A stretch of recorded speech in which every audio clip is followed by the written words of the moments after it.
Welcome back to another Mackem in the Middle podcast after another Sunderland game, this time in the Cup. We were, I think it was 3 games away from Europa League next season.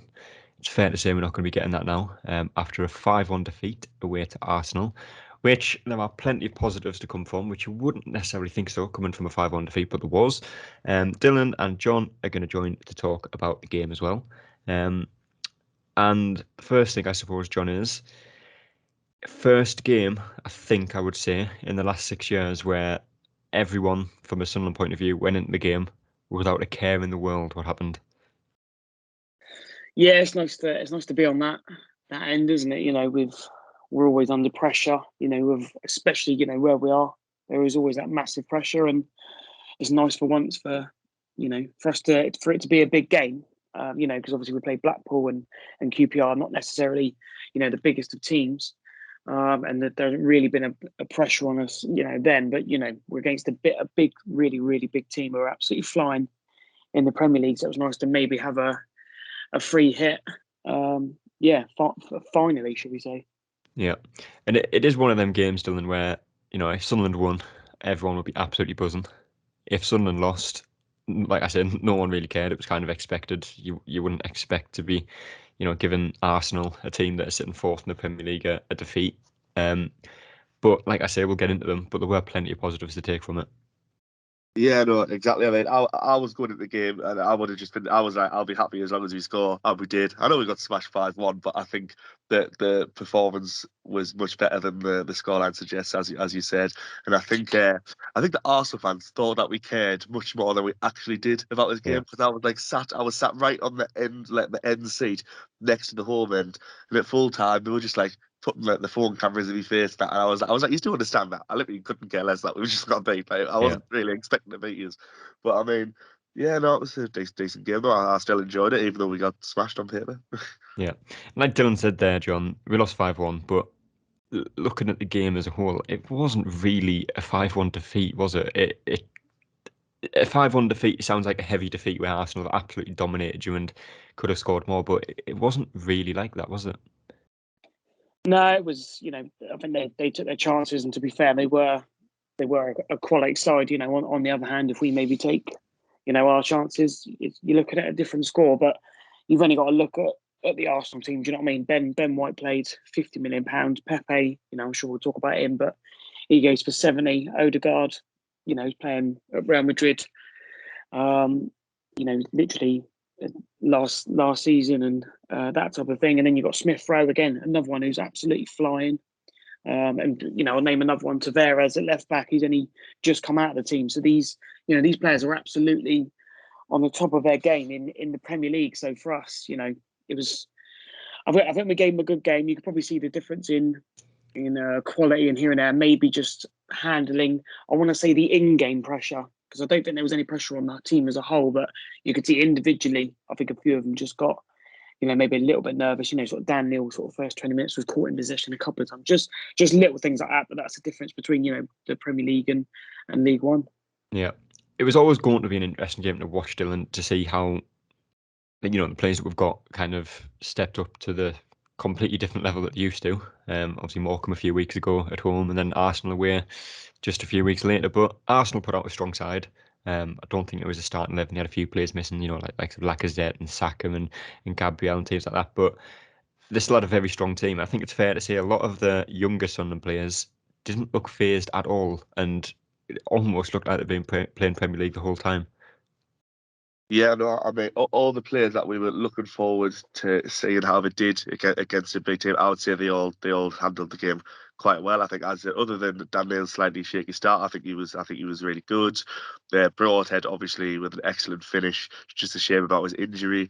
I think Callum Doyle did quite well, other than the goals, obviously. But I mean, that was more. I don't even think that was bad defending from us. That was just, obviously, 3 of them were like tap-ins, as in Arsenal managed to get themselves in a very good position to score them, and there was nothing we really could have done because it was just an excellent build-up from them. So yeah, I think overall the younger lads did quite well, and I think Bailey Wright as well did a good job of having their attackers a bit rattled. A couple of the Arsenal fans I spoke to aren't a big fan of him now. Yeah, we'll look through some of the goals. I say some of them, all of them. Sunderland didn't really see much of the ball in the first 15 minutes, kind of as expected. A very small shout for a penalty in the first few minutes, which I don't think was ever going to be given as a penalty. But eventually, as probably expected, Arsenal did take the lead, John. And it's one of them goals that there's not really much you can do about it. It's a big slice of luck. Burge makes a save. It falls to Nketiah, who just, I think it came off his knee and he put it into an empty net, essentially. When you look at the goals that were conceded in the game, we weren't necessarily outplayed for them, were we? No, not really. I think they were just maybe 1 or 2 seconds, ahead of us, and that's just a difference in quality.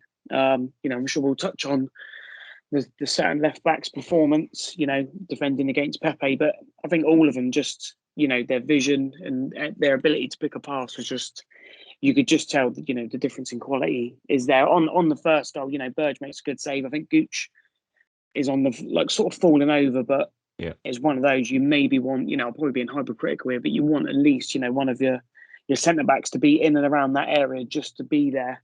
And they're not. And again, that's just a different level type thing for me. They got so many things to worry about and people to mark, and it's just one of them. And the fair play to Nketiah, who I've always rated. I've always watched Arsenal quite a bit, to be fair.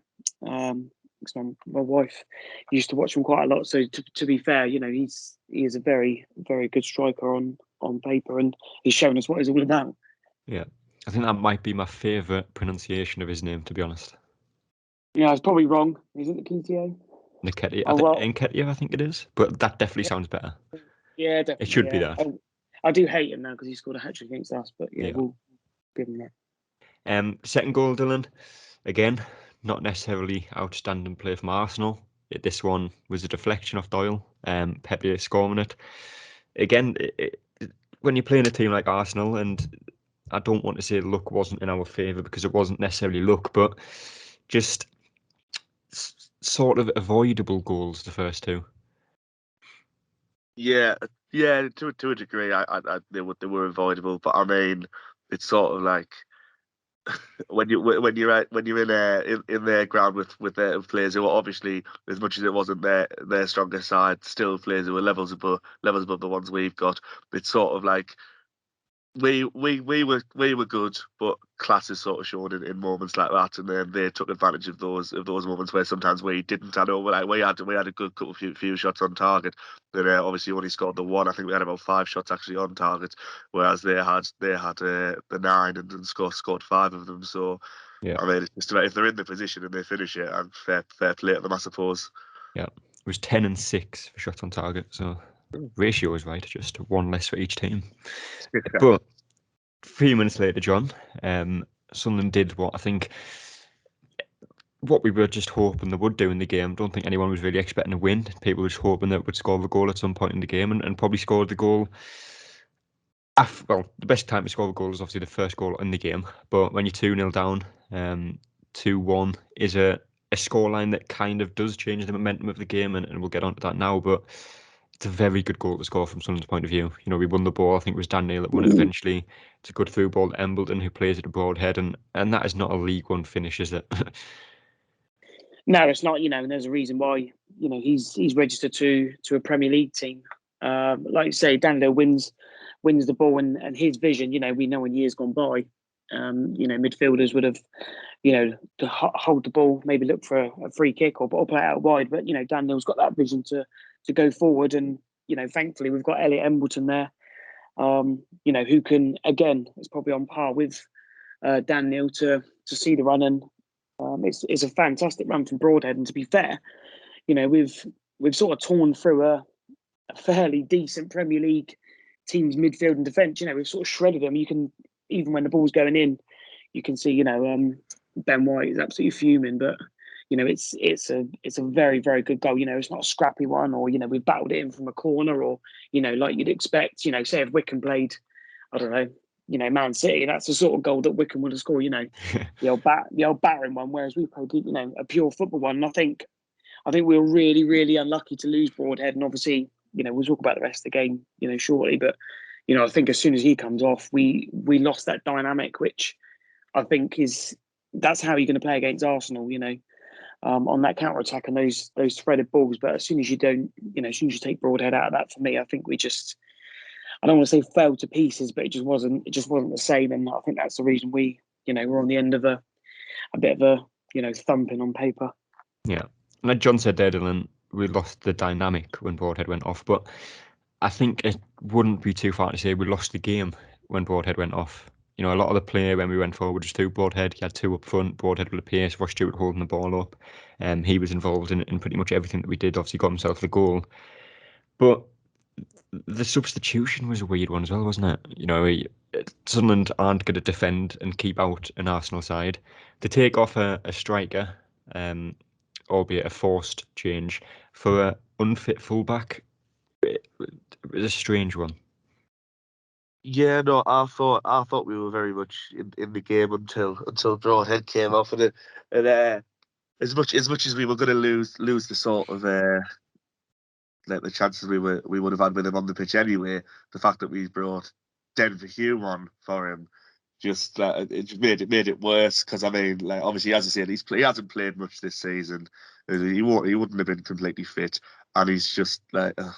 I didn't understand that change. Should have just stuck O'Brien on, or even I would have preferred to even say Kimpy come on, because and then at least it would have been another attacker we could have kept at them, like someone with a bit quick, and as opposed to just sticking a full back on and changing to a back four, which I think was our undoing in that game, because when we had the five, we were playing remotely well, like decently well for a League One side, but then we just, as you said, it sort of just fell to pieces a bit after that change. Yeah. Well, second half, Arsenal restored their 2-goal lead fairly quickly, John.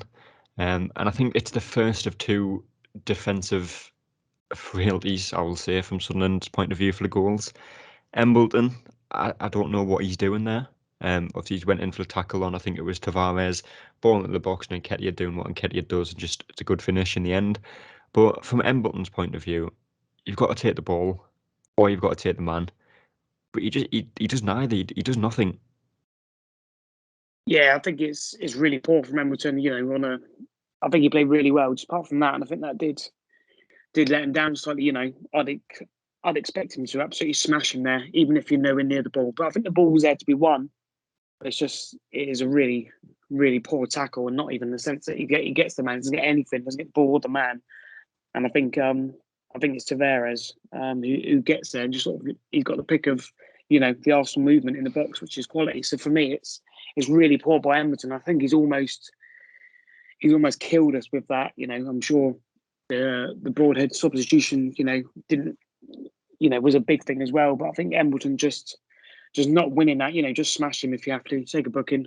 We'll take the free kick, and I'm sure we could have defended it. Because they're not great in the air. Arsenal. So yeah, really, really poor for me. Yeah, and then just shy of 10 minutes later, Nketiah got his hat-trick, and this is a goal that'll be worth talking about.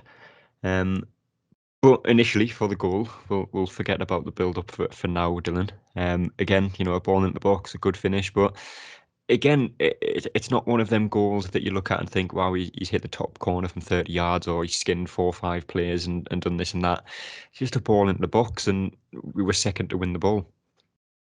Yeah, I mean, as you said, you just said there, it's just one of those ones there.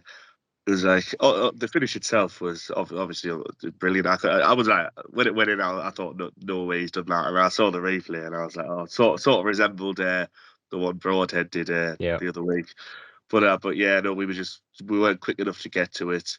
And I mean, I think at that point, the heads, especially in the defence, the heads had gone down a bit, because obviously we were getting thrashed at that point.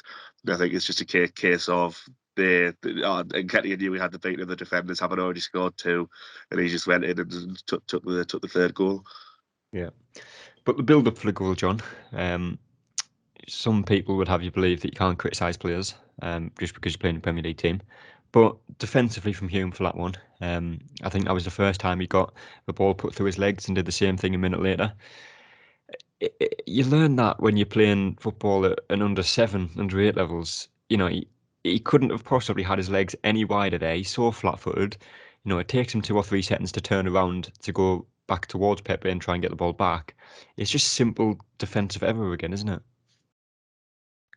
Yeah, I don't. We've seen it 1,000 times. I don't know how we can, how we can almost defend it. If you see what I mean, he's just very square.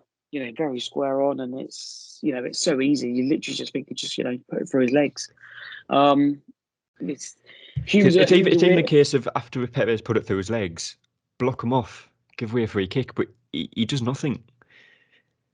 Yeah, and I think we can then go back to, I don't think 1-on-1 Denver Hume's a very good defender, and against I've seen a lot of people say it doesn't matter who it is, but this guy's gone for £71 million. To be fair, he does that to Premier League defenders. So and this is not excusing Hume in any way. Hume is playing at League One Sunderland as a I don't know, second or third choice left back.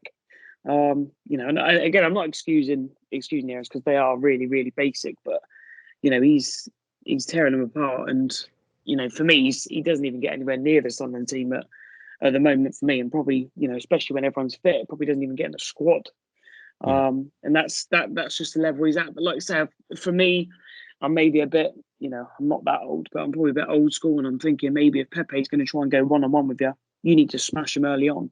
And then see if he fancies it, because I don't think he would. He's got a bit of a temperament in him, so we could have maybe roused that a little bit. So I was a little bit disappointed no one did, properly give him one.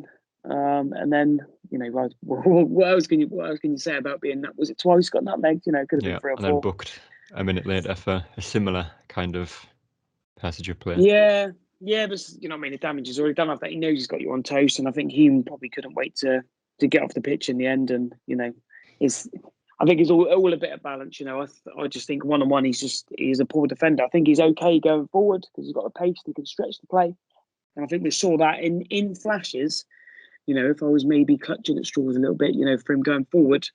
But 1-on-1 defender, I wouldn't have him in League One 1-on-1 defending, so I certainly wouldn't have him against a Premier League, sort of a multi-million-pound so-called superstar at Arsenal. I wouldn't have him against him either. So yeah, it's one of those. Dennis Serkin's back now, so hopefully it's just back up for now. Yeah, and one of the things that people said on Twitter at the time, Dylan, to kind of excuse Hume's inability to defend something that is pretty simple to defend, just close your legs, it doesn't get past you, it doesn't score the goal, is the fact that Pepe did cost 72 million. But just because he cost 72 million doesn't mean he's worth 72 million. We paid 30 million for Ndong and Djilabodji, but were they worth 30 million? I'd probably say not. It's just a case of, I think it would be far more excusable if Hume didn't do that in every single game he's played in the last 4 seasons in League One against average League One players. Yeah, no, exactly. I mean, in regards to Pepe, I was talking to one of my flatmates because he's obviously an Arsenal fan, and he was basically, he was just absolutely rinsing me at the end of the game, saying how's your fullback let Nicolas Pepe look like a decent player, because apparently he's not. He's shocking for them most weeks. So I mean, it's like he likened them paying 72 million for him to us paying 4 million for Will Grigg. I was like, okay, fair enough.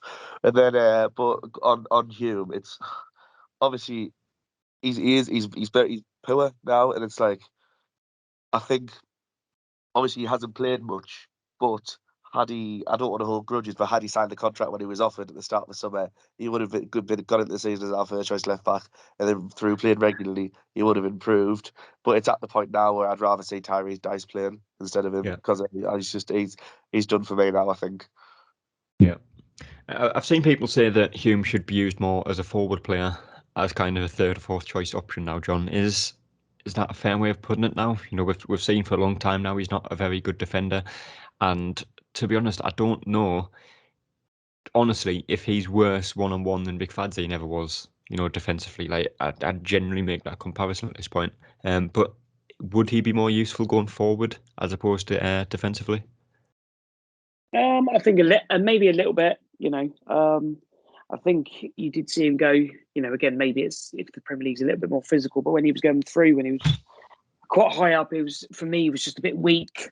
And like Dylan sort of touched on, if he'd have maybe signed a contract early, obviously we don't know the reasons behind it and all that type of thing. So we'll give him that. But for me, just wasn't strong enough. even I don't think it's a case of even closing your legs when you're defending. Just side on. Everyone should know that's defend. We've known for ages now he's not very good one-on-one defending. The only thing that could go in his postcom is, like say, he can play a lot more forward.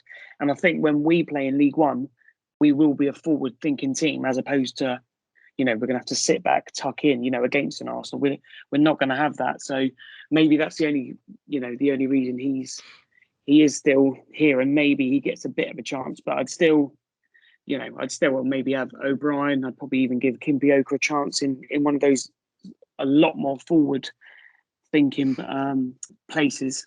And obviously we've got Sirkin coming back, and you would have thought he's a shoe-in to come back in.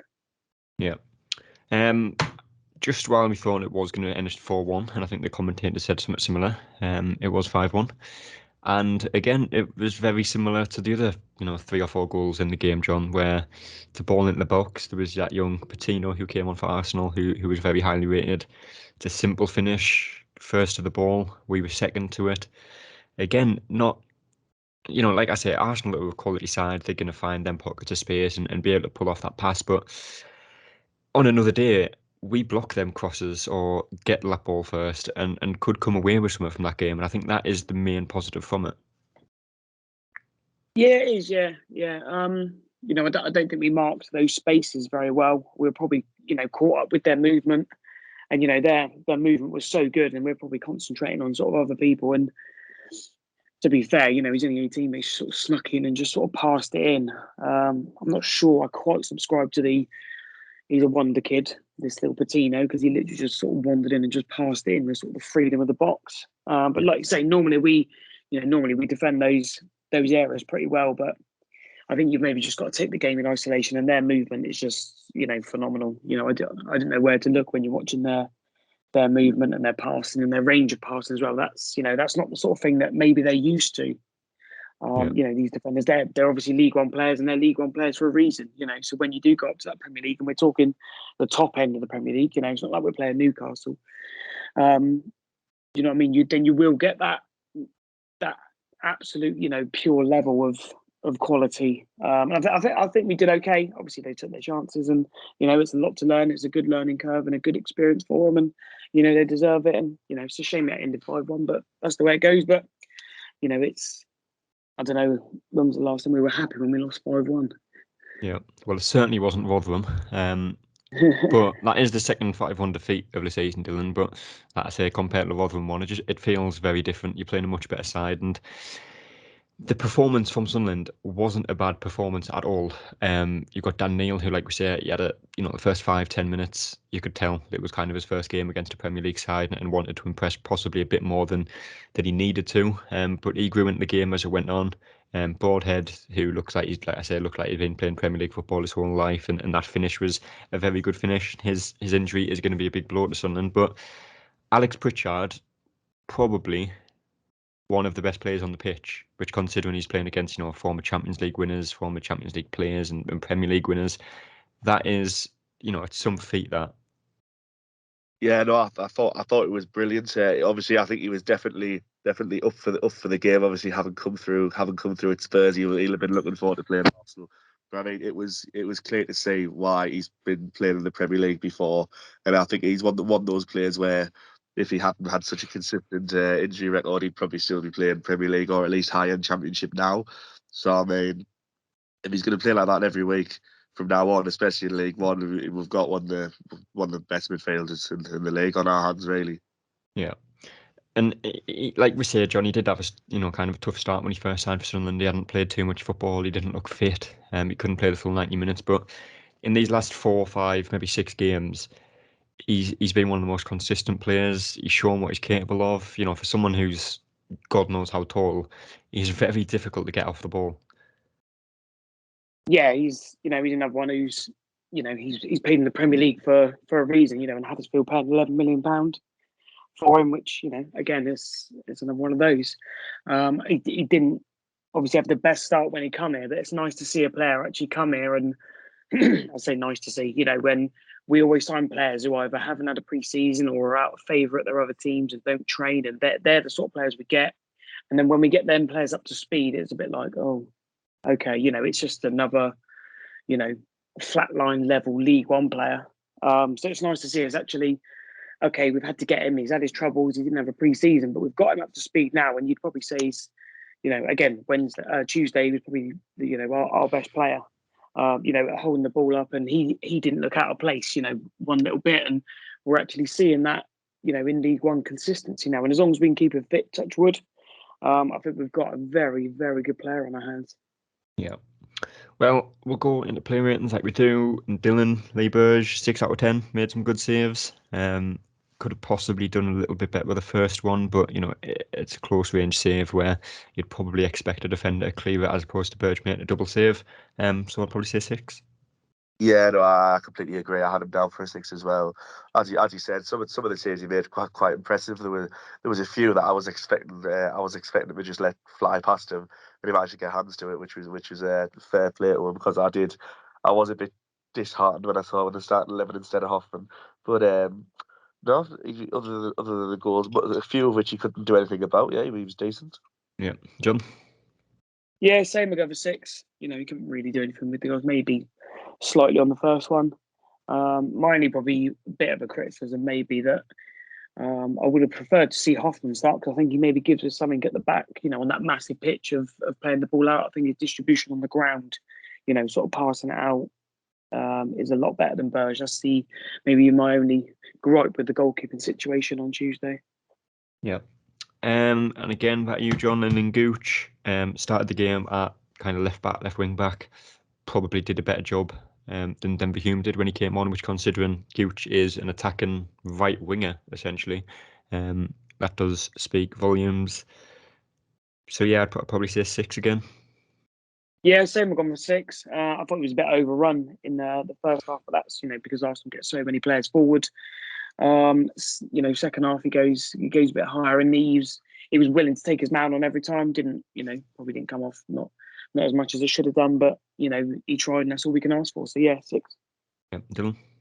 Yeah, I completely agree. As you've just said there, he just entire game he just given his all. He went for it, and I mean against a team like Arsenal, we're in League One. That's all we really want. And fair enough, we wasn't the best of performances, but he given his best. So I mean that's all we asked for. Yeah. Callum Doyle, probably say 6 again. Dylan didn't really do too much wrong. Dealt with the pressure at times. So 6. Yeah, 6. Obviously, we were just getting absolutely peppered by them for most of the game. So I mean, naturally, was gonna it was gonna slip sometimes. But overall, I think he put in a decent performance. Yeah, John. Yeah, 6. I thought he was okay. There was a couple of times when Arsenal got to the byline and he was sort of marking the 6-yard box when someone else was there. I would like to see him just drop off slightly, but again, that's me probably being a bit hypercritical of him. Yeah. And again, Flanagan, I'd probably say another 6, John. Yeah, same. Again, I think he dealt with a lot of stuff in the air quite well. The only thing he did revert back to type a little bit just with his distribution. We've got a nice big pitch. It shouldn't really be, losing the balls or sort of booting out of play. But yeah, he did okay though. Yeah, Dylan. Yeah, 6. He was all right, but nothing special. He's had better games this season, because he's been very decent at points, but he was all right there. He was all right in that one. Yeah. Bailey Wright, Dylan, probably, I think he was our best defender.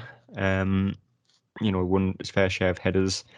A lot of the attacks that Arsenal, especially in the first half, went through was on the left-hand side, and I think he dealt with them fairly well. As soon as Hume came on, don't think he had too much to deal with for obvious reasons, but I'd probably say 7 for Bailey Wright. Yeah, to be fair, 7 would probably be fair, but I am down as a 6.5, with the thought process being, although we did play well, you can't give too high numbers for a defence that was part of conceding 5 goals. Yeah. But he was definitely our best defender, but I've said 6.5 for that one. Yeah, John. Yeah, I'll probably go for 6. I thought, he did defend well, and he was quite good on the deck actually. Playing it around, normally his distribution hasn't been good, previous season, shall we say? But it wasn't too bad last night. So yeah, probably a little bit harsh, but yeah, I'll go over 6. Yeah. Winchester, John. Obviously started at wing back, I think it was. Played a little bit in midfield in the second half when Hume came on.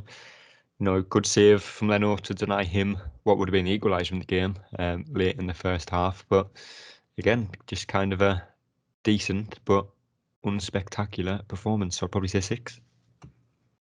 Yeah, same. With a 6. I thought he did quite well to keep hold of the ball at times. Arsenal are very, very good at pressing them as well, and he gets himself out of tight corners quite well.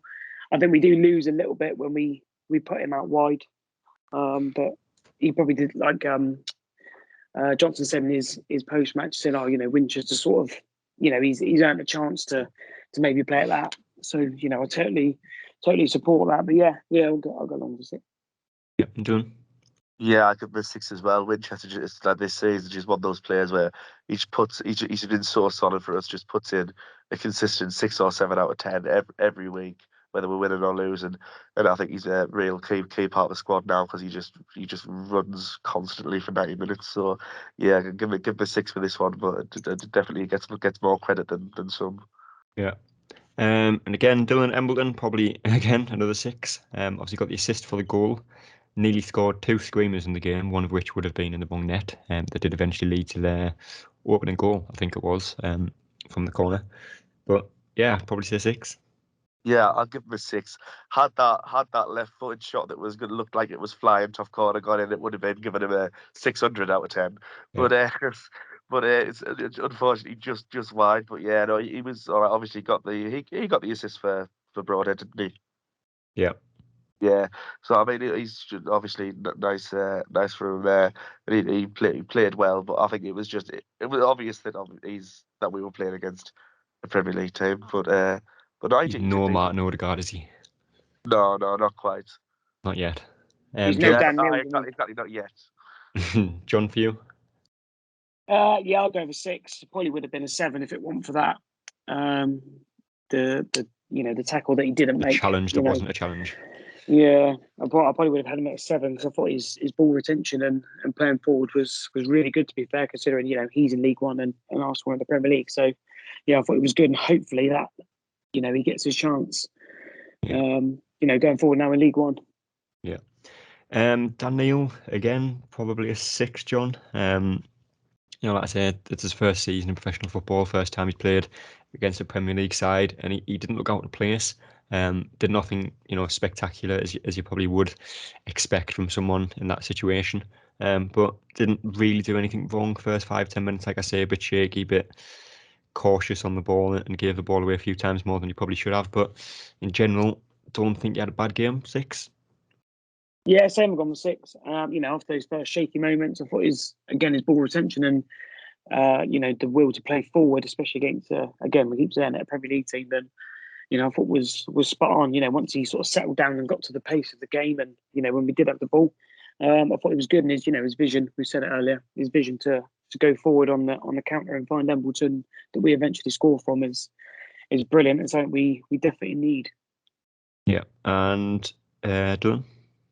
Yeah, I'd give it a 6 as well. I think for the majority of the game, he held his own, and that's what we were hoping to see. Obviously, against the Arsenal midfield, which are obviously on paper much better. But the fact he competed with them quite well for most of the games says a lot about how good he is. So hopefully he can keep it up, which he has done all season. Yeah. Pritchard, Dylan, like we're saying, probably our best player on the night, and generally one of the best players on the pitch throughout the whole game. I think it's fair to say. Very good on the ball. I think it was his pass that kind of started the move for Sunderland's goal. So I'd probably say an 8 out of 10 for Pritchard yesterday on Tuesday. Yeah, I'd agree with that. I'm down for an 8 as well. I think he was on our team at least far and away the best player, and I think he would have been given a few of the Arsenal players a run for their money as well. So, I mean, it was good, great to see. And if he's as I said earlier, if he's going to keep playing like that, especially in League One, he should be just rinsing teams, and we've got a good asset on our hands. Yeah, John. Yeah, same for me, an 8.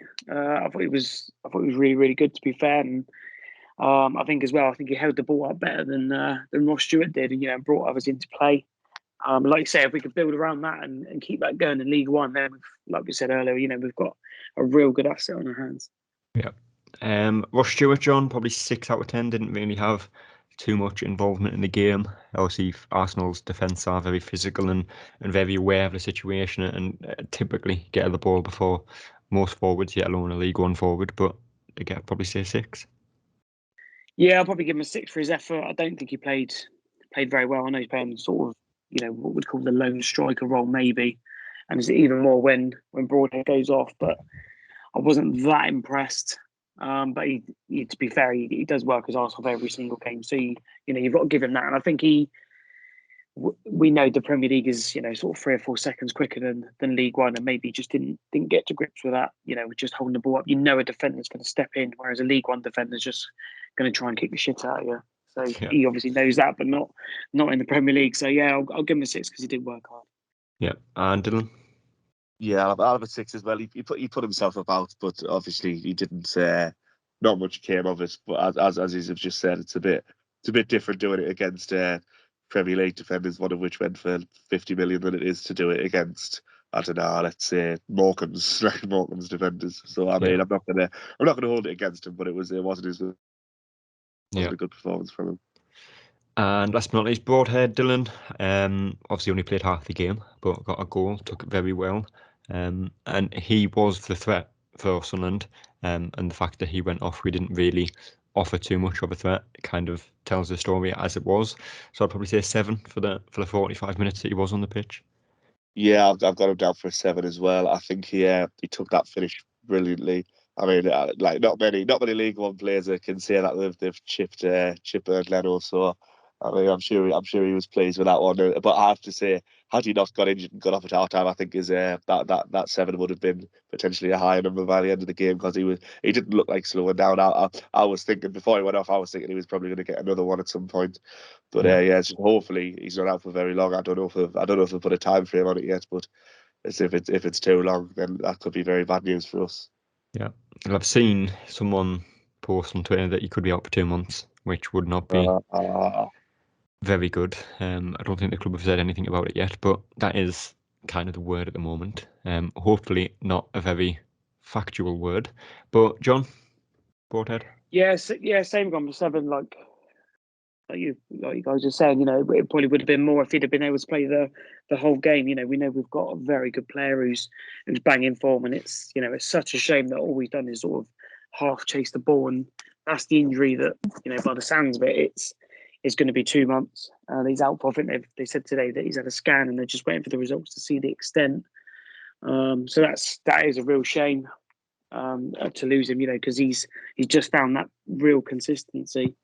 But hopefully, it's one for Speakman in January to sort of maybe pick up as a similar type player, and hopefully with Broadhead and his age, obviously off topic a little bit, but hopefully with his, because he's 23 now, hopefully we might be able to get him in on a permanent deal as well. Yeah, well, going off the logic of player ratings and the fact that 8 is a higher number than anything below it, I think it's fair to say we'd both all agree that Pritchard was Sunderland's man of the match. Yep. Yeah, definitely. Yeah, that's a good one there. But like I say, John, it's a 5-1 defeat away to Arsenal. It would have been nice to beat Arsenal and then beat Liverpool and then win the final and be playing away at Napoli next season. It's not to be, but there's not just from a fan's point of view, but the players will take so many positives from that game, and hopefully, if we play the same way that we did for large parts of that game, granted without Broadhead, against Doncaster, there's no reason why we can't go and score 4 or 5 goals. No, of course not. Hopefully they take that. I think even Johnson said, maybe look at the way they play and see if they can implement that into their League One games. We know we're a very, very good footballing team. The only thing that's hindering us at the moment, is the injuries. You look at Arsenal's bench, and then you look at our bench, and it's light years away. Even though, the 2 first teams are a League One and Premier League difference, but our bench at the moment is not. It's not pulling up any trees, and one of those has got to come in now for Broadhead, and that then limits us again. The only good thing at the moment is Deaku coming back, which should be okay for Monday. But you'd like to think that we play our football and the way we've been playing recently. We should hopefully take a bit of form into that game. And I think at the moment it's a case of getting into January, and I think the Wigan game's cancelled, so it'd be nice for us to get ahead of them and make them have games in hand that we've always struggled with. It'd be nice for us just to get ahead and get those points on the board, and give the chasing pack maybe something to think of. But yeah, get to January, and I think we're going to need a bit of work now, regardless of how big our squad is, and the injury list is getting bigger and bigger. And we need, we don't want to be pulling players out of position to the detriment of the team. So, let's learn from the experience of the Arsenal game, and like you say, see if we can implement it some way in our way. Obviously at a League One level, and and kick on. But we've enjoyed our day there. Yeah. But with obviously Broadhead out, Dylan, just before we wrap it up, obviously he's not going to play against Doncaster. I'd be very surprised if he did. But the options for Sunderland there are either to, chuck O'Brien in, who hasn't really done awfully much this season, is fair to say, or maybe switch it up and have Stewart as a lone striker and have an extra kind of body behind him. Or what I've seen a few people say is obviously if Diaku's going to play, maybe partner him with Stewart up front. You've got Serkin, who could possibly come in at left back and have Gooch on the other side. There are still options for Sunderland to go with that could work against Doncaster. Yeah, exactly. I mean, obviously, we're not too short of attacking players overall. It's just the ones that are genuine centre forwards where we're having the problems. Like, I wouldn't be totally opposed to seeing Gooch or Dijaku sort of occupy a central area. But once we get past Doncaster, that's something we do need to address in January, whether that be get someone else in on loan or get someone in on a permanent, just to give us a bit more depth in that position. But I mean, because especially with the squad dropping like flies, I mean, that at this point now we're one Ross Stewart injury away from an absolute calamity. So yeah, we'll clear whoever against Doncaster as long as they're going to throw a shift in, and then get it sorted as soon as the January window opens. Yeah. Obviously the game is on Monday. A 12 o'clock kickoff, which is an interesting kickoff time, John. But predictions for Doncaster versus Sunderland? Let's go 4-0 Sunderland. 4-0. Yeah, Dylan? let's go 4-0 Sunderland. Yeah, I think we'll smash them. But I'm going to say 3-0 simply because we're a bit lighter in the attacking areas that I'd like. Hopefully so. 3 points are definitely needed, though, I think it's fair to say, and will be for the foreseeable, at least until January, when we can bring some more players in. But that is time for today. Appreciate you both again. Cheers. We'll be back on Tuesday or Wednesday. I don't know when I'm working yet. To talk about the Doncaster game and probably look a little bit ahead to the window, where Sunderland will need, I'd say, probably at least 5 or 6 players. We'll have a little bit of a discussion on that as well. But until then, we'll see you later. That's all, folks.